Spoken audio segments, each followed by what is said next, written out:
સામાન્ય રીતે national highway વાહન ચાલકોનો સમય બચે એ માટે હોય છે, પરંતુ નવસારીના વાંસદામાંથી પસાર થતો વાપી શામળાજી વચ્ચેનો નેશનલ હાઈવે 56 લોકોના સમયની બચત તો નથી કરી રહ્યો, પરંતુ આ હાઈવે લોકો માટે માથાના દુખાવા સમાન બની રહ્યો છે। નેશનલ હાઈવે 56ની હાલત આખરે કેવી છે, જનતાની વાતમાં જોઈએ।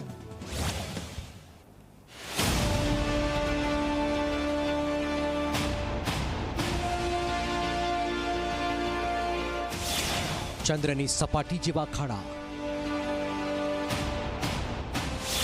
નેશનલ નહીં કમરતોડ હાઈવે, ડિસ્કો રોડથી જનતા પરેશાન। સૌથી પહેલા આ રસ્તો જોઈ લો। પહેલી નજરે તો ચંદ્રની સપાટી હોય એવો ભાસ થશે, પરંતુ આ ચંદ્રની સપાટી નહીં, પરંતુ વાપીમાંથી પસાર થતો નેશનલ હાઈવે નંબર 56 છે। ગામડાઓના રસ્તાને પણ સારા કહેવડાવતો આ નેશનલ હાઈવે હાલ જર્જરિત છે। વાપીથી શામળાજીને જોડતો નેશનલ હાઈવે હોવાથી શામળાજી આવતા મોટાભાગના ભક્તો આ રસ્તાનો ઉપયોગ કરે છે, પરંતુ ચોમાસાની સિઝનમાં જે લોકો એક વખત આ રસ્તા પરથી પસાર થાય છે તે ભૂલથી પણ બીજી વખત આ રસ્તા પર નીકળતા નથી। ત્યારે દર ચોમાસે કમરના હાડકાં તોડી નાખતો રસ્તો જલ્દી રિપેર થાય તેવી લોકોની માંગ છે।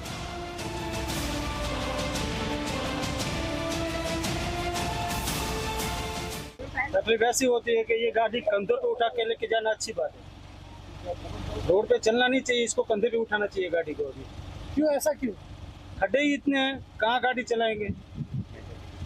क्या तकलीफ होती है? गाड़ी में कोई खर्चा होता है? गाड़ी में वेरेंटेज बहुत जाता है, इसका कमर टूट जाता है, कभी कभी सेंटर बोर्ड निकल जाता है, टायर पंचर हो जाता है, टायर फट जाता है, कभी कभी गाड़ी कहीं नीचे चली जाती है।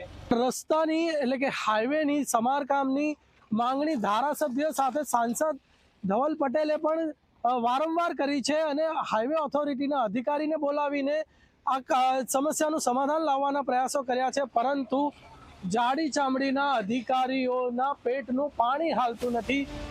સાંસદ ધવલ પટેલની રજૂઆતથી હાઈવે ઓથોરિટી દ્વારા હાઈવેનો રસ્તો સુધારવાના બદલે ખાનાપૂર્તિ કરીને સંતોષ માની લેવાયો છે, જેના કારણે જ હાઈવે પર જ્યાં જુઓ ત્યાં ખાડા જ ખાડા છે। ત્યારે ટૂંક સમયમાં જ આ 2 લેનના હાઈવેને 4 લેનનો બનાવવાની કામગીરી શરૂ થતાં જ લોકોને હાલાકી દૂર થશે તેવો દાવો સાંસદે કર્યો। સાથે સંકલન કરીને તમને જાણીને ખુશી થશે કે હવે રસ્તા પહોળા થવાના છે, વચ્ચે ડિવાઈડર આવશે ને 3 લેયર રસ્તા બનવાના છે। એની સાથે સાથે જે આપણા બ્રિજીસ હતા, જૂના હતા, થોડા બેસ્માર હાલતમાં હતા, એ પણ બ્રિજીસ નવા બનવાના। એના માટે 467 કરોડનું ટેન્ડર અપલોડ થઈ ગયું છે અને દિવાળી પછી તરત જ જેવું આપણું ચોમાસું બંધ થાય, જે પણ પાર્ટીનું ટેન્ડર લાગે એ નવેથી રસ્તા બનશે। જે આ વર્ષે આપણને આટલી બધી મુશ્કેલી વેઠવાનો સમય આવ્યો, આવતા વર્ષે ના આવે એના માટે તંત્ર સાથે સતત સંકલનમાં છે। નીતિન ગડકરી સાહેબ સાથે સતત સંકલનમાં છે, તમને મેં કોપી પણ પ્રોવાઈડ કરી છે। વાપીમાંથી પસાર થતો નેશનલ હાઈવે દર ચોમાસામાં કમરતોડ બની જાય છે, ત્યારે જો નેશનલ હાઈવે 56ને 4 લેન બનાવવાનું કામ જલ્દી શરૂ થાય તો લોકોને વર્ષો જૂની સમસ્યામાંથી ચોક્કસથી છુટકારો મળી જશે। ધવલ પારેખ, ઝી મીડિયા, નવસારી।